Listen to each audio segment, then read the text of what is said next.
up, y'all? Welcome back to another episode of Heinous Beliefs, where we dig deep into true crime cases that are influenced by belief systems. I'm your host, and today we're unpacking one of the wildest cult stories, the tragic tale of Amy Carlson and the Love Has Won movement. But before we get started, I gotta give a quick shout out to everyone tuning in. If you're here for the first time, hello, how are you? Thank you so much for tuning in. Please make sure to go listen to the other four episodes, or five episodes, I think. Make sure to catch up on the podcast. But if you've been here since episode one, thank you so much. I really appreciate you. Y'all keep this podcast going with your support, your feedback, your shares, and I appreciate you more than you know. If you are listening for the first time, like I said earlier, and you're feeling this podcast, make sure you're sharing, make sure you're telling your family members, make sure you're telling your friends, make sure you're telling social media, whatever it is, okay?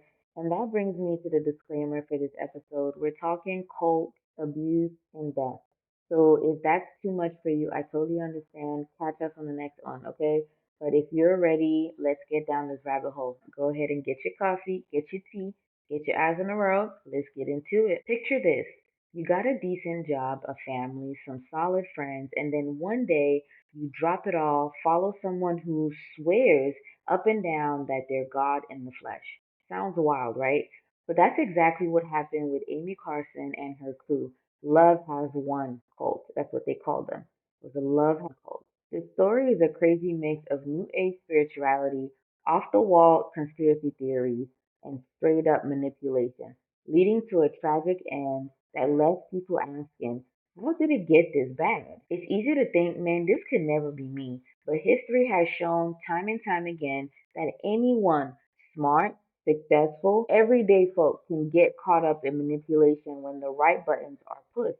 And Amy, she wasn't just some random spiritual hippie stumbling her way into this movement. She knew exactly how to get into people's heads, how to make them feel like they were chosen for something bigger and all that good stuff.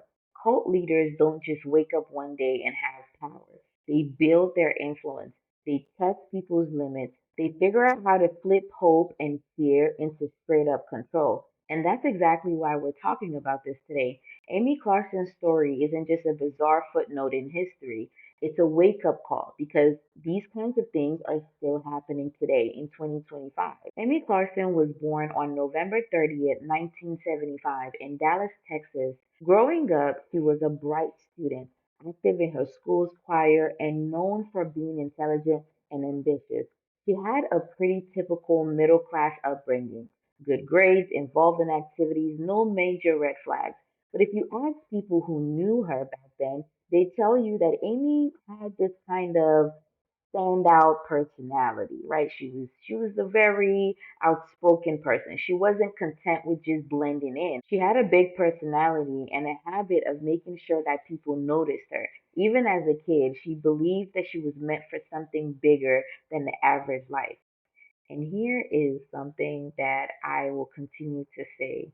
A lot of these people that fall for this whole idea of a bigger world or like a spiritual world out there, just a lot of them are soaking in exceptionalism. And I'm not just only talking about the followers here, I'm also addressing the leaders, right? When we come up with these ideas on how to control people, how to get power, how to manipulate people, right? A lot of it is coming from their big ego, their big, idea of what their life is supposed to look like and what they think the afterlife is supposed to be, right? No one's afterlife ever looks the same. It's always whatever makes that one individual comfortable, right? Whatever the story is to promote how special they are and how chosen they are.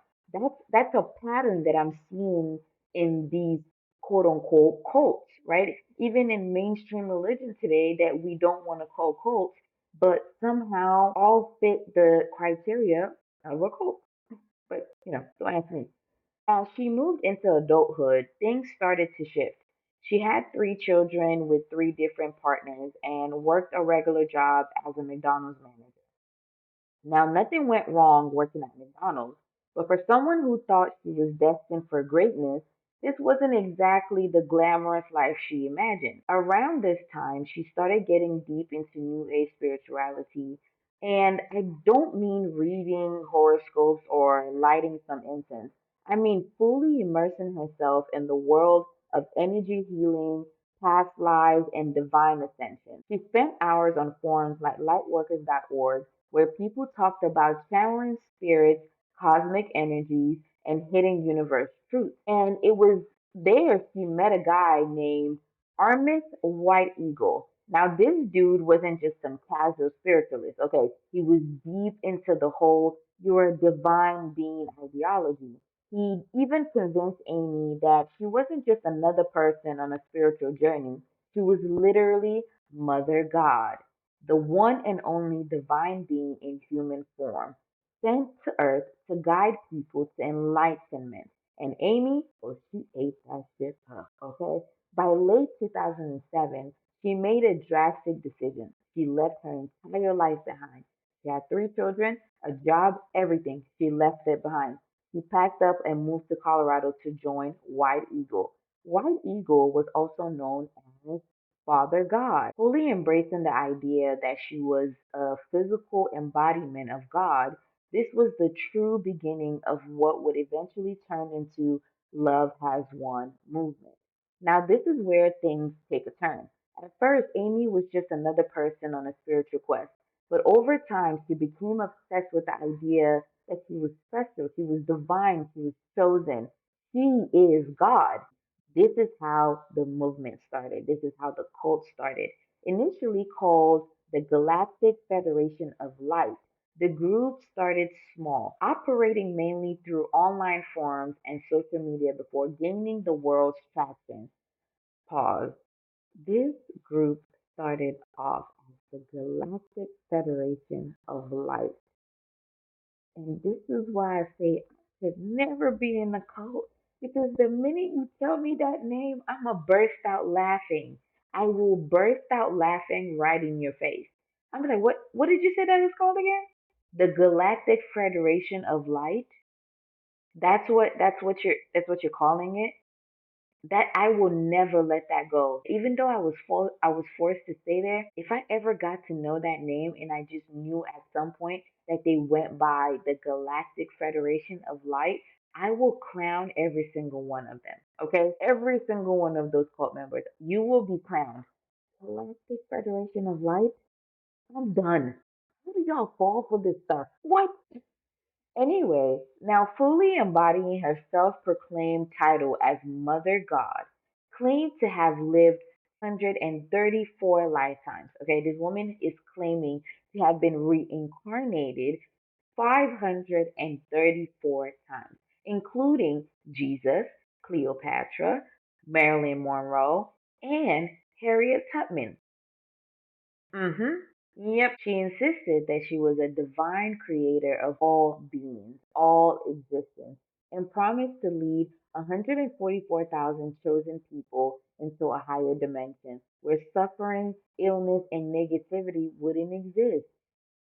If you are a higher being, a divine being, and you had the power to create this world where all of these things were not, an issue, no suffering, no disease, no illnesses, why would you create this one first? Like, what can we go through the thought process of this one, right? Because it's the same regurgitated nonsense, right? Because this is the same thing in the Bible. It's the same thing in the Quran. It's the same idea of this chosen few people, this exceptionalism nonsense, right? Where now there's a select few of people that somehow are just chosen by this being that now are going to be taken from this horrible world to a better one where there's no suffering. But all you have to do is believe that I'm God and do everything that I say, even though I'm human just like you. Okay, now this wasn't just some casual spirituality meetup. This was a full-fledged movement. They blended New Age mysticism with hardcore conspiracy theories. The group believed that the world government, doctors, mainstream religions were corrupt and designed to keep humanity in a state of low vibration, but you think you're doing something different? Okay. They also pushed wild claims like Amy had the power to heal diseases. This woman apparently was performing spiritual surgeries that could cure things like cancer, like maybe MS or something like that. She was performing spiritual surgeries for $80 a pop. And if all of that does not sound ridiculous, well, there were people ready and willing to believe it. Amy didn't just wake up one day and decide to be a cult leader. She was good at reading people. She had this uncanny ability to make her followers feel special, like they had a purpose bigger than themselves. And if someone doubted her, she flipped the script. Instead of arguing, she would say negative energy was holding them back from enlightenment. Now, we all know that's classic manipulation, right? If you disagree, then you're the problem, not the person feeding you the nonsense. And that's what made her so dangerous. Amy had a gift of blending just enough truth into her message to make it feel legit. She took ideas that were already circulating, energy healing, past lives, divine ascension, and then sprinkled in just enough outrageous claims to keep people hooked. It was like a spiritual conspiracy smoothie, okay? Part self help, part science fiction, and 100% designed to make people dependent on her. The thing is, cults don't work unless they fulfill a need. And Amy's group, it gave people something to belong to. Some of her followers were lost, struggling, and looking for meaning to their lives. They weren't dumb, they were desperate. And when people are desperate for answers, sometimes you don't stop to question where they're coming from. Even though they're not really answers, though, sometimes, they're just things that put your brain on a pause, but you accept that as an answer. Amy claimed to have a direct line to a team of celestial beings she called the Galactics, who, according to her, guided her mission on Earth. But here's where it got even crazier. She insisted that some of these spirit guides included deceased celebrities like Robin Williams and John Lennon. Yeah, you heard me right. The group also bought into fringe theories and some lost ancient civilizations like Lemuria and Atlantis, believing that they remained as part of the golden age of humanity. They'd been somehow deliberately erased by other celestial beings. I don't know what that means, honestly. Like, y'all will cook up anything to sound important. They fully subscribe to the idea that a global cabal, some shadowy element group, was working to suppress human consciousness and keep people trapped in a cycle of suffering. Right. Okay, that just sounds like another spiritual battle, right? When we're in church and stomping our feet, God, fight my battle, fight, fight, fight. What battle? What battle? You don't even you've never seen this enemy before. What battle are you fighting? Anyway, essentially anything that went against their belief, whether it was modern medicine, history, or even common sense, was written off as a lie, designed to keep people in low vibrational states. And if this wasn't enough, they pushed the idea that COVID-19 was a hoax, vaccines were dangerous, and major world events were orchestrated by evil forces to maintain control over the masses. Some members even questioned the Holocaust, aligning themselves with some of the most dangerous and deeply harmful misinformation out there.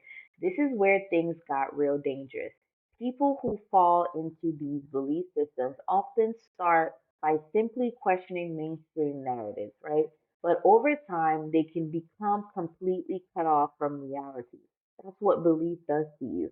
It takes you away from reality. They isolate themselves from family and friends who don't share their views, reject science and medical care, and become entirely dependent on their leaders for quote unquote truth. Once this happens, it's impossible to pull them back from reality. Life in Love has one was anything but peaceful. This wasn't some Zen spiritual retreat. It was a full on control game. Members were kept under strict rules, running on barely 4 to 5 hours of sleep a night because Amy preached that sleep was unnecessary, right? And this is out of the playbook. This is a tactic that cult leaders usually use because when you don't get sleep, you're more susceptible to suggestions. When you don't get sleep, your brain has not rested enough to make logical decisions. It's very easy to be manipulated when you're exhausted, right?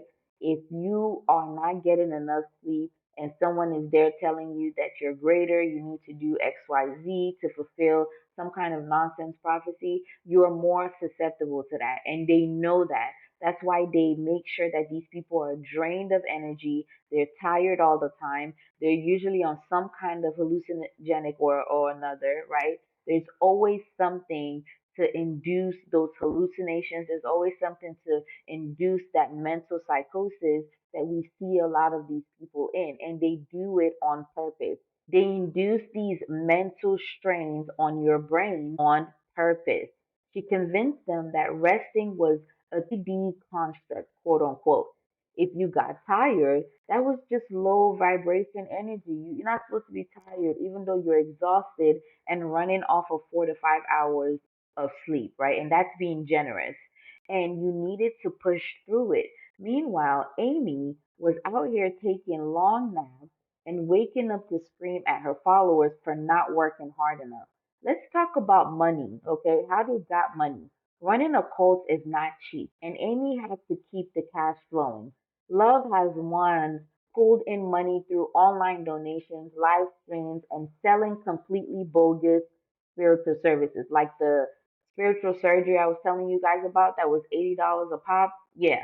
And the catch, it cost hundreds of dollars for a service that literally did not exist. What the people would get was a live stream that claimed they were performing these quote unquote surgeries remotely, waving their hands in the air while their followers sent money. Amy was also pushing something called colloidal silver. I don't necessarily know how to say that word correctly, but if you know how to say it, you correct it in your mind, okay? They were selling this as a miracle cure for everything from depression to COVID 19. Problem is, too much of that stuff can literally turn your skin blue and cause irreversible damage to your organs. But did Amy care? No. She was making money, and that was all that mattered. And then we got to talk about Amy's drinking. Listen, this wasn't just a casual glass of wine at dinner. Amy was drinking all the time. She would down a bottle of vodka like water to the point where she would slur her words and completely unhinged. Some ex-members said she got to the point of insanity, using profanity, laced insults, tearing into followers, humiliating them, and even getting physically abusive. Some former members claimed she would slap and push people who, quote unquote, disrespected her energy. Others were allegedly locked up in closets, forced to sit outside in freezing cold, or made to kneel for hours as quote unquote punishment. But to the people still under her spell, that wasn't abuse. That was tough love, a test to prove that Mother God was helping them evolve and purge their negative energy. And the worst part, some followers actually believed it.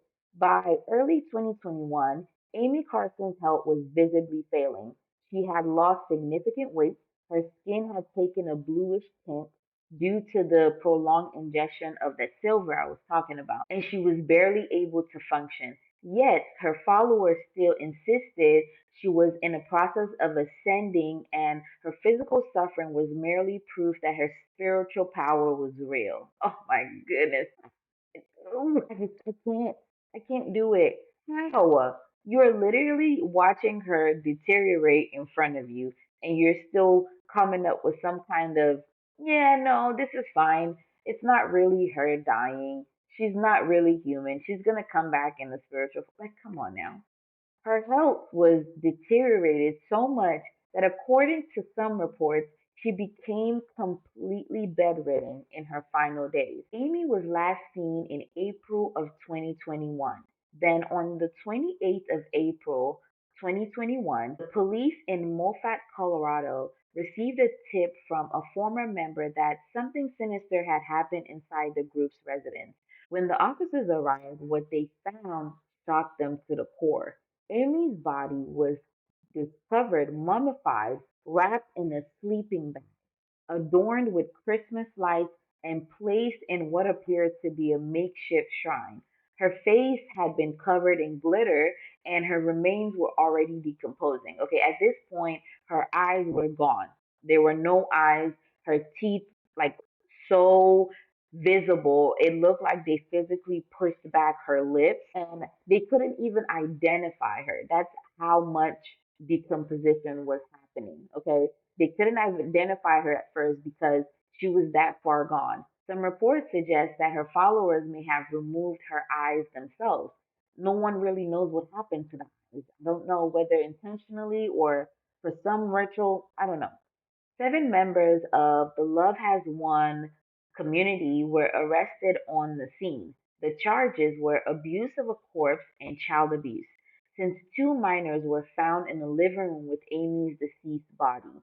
But here's where things get really frustrating. Despite the absolute madness of this scene, no one was charged with homicide. The autopsy later revealed that Amy had died from a combination of alcohol abuse, anorexia, and poisoning from ingesting all that silver. Her organs were shutting down day by day, and she was in horrible condition before she passed. And yet, her followers let it happen. They watched her deteriorate because they thought she was going to be ascending and coming back later in some spiritual form. Okay, they were telling reporters and police that this was just a physical manifestation of what was happening in the spiritual world. And she wasn't really dead. She wasn't really gone. This was just something that was part of the process of ascension. Again, y'all, I don't know how people hear stuff like this and believe it. That is why I'm studying psychology because I really want to know how people are able to just believe things. Like, how does the brain just just accept these things. How come there's not enough pushback for someone to be like, yeah, this doesn't make any sense. I should probably not be watching someone die.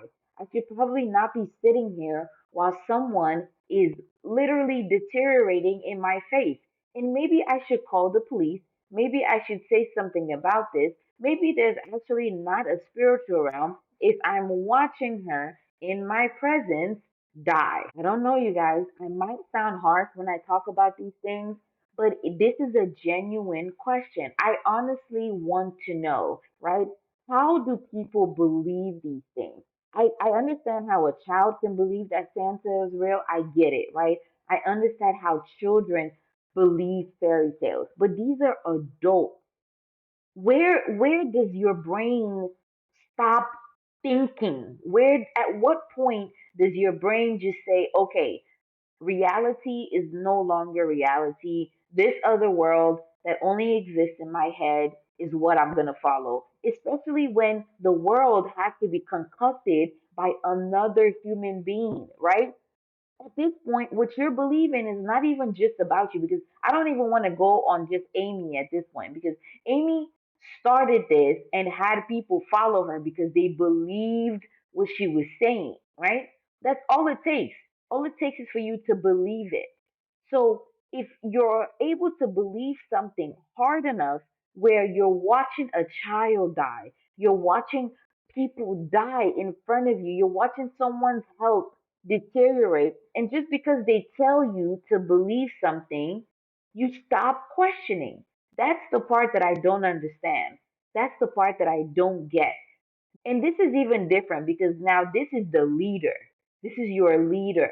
Why wouldn't you want to know why your leader, a God, would have to go through this very human like process? Like, this is quite literally in reality, in real time. You're watching her slip away, but there's just that block there. That's what I want to understand. I have questions. And like I said earlier, you find that exceptionalism usually has a very strong hold on these people.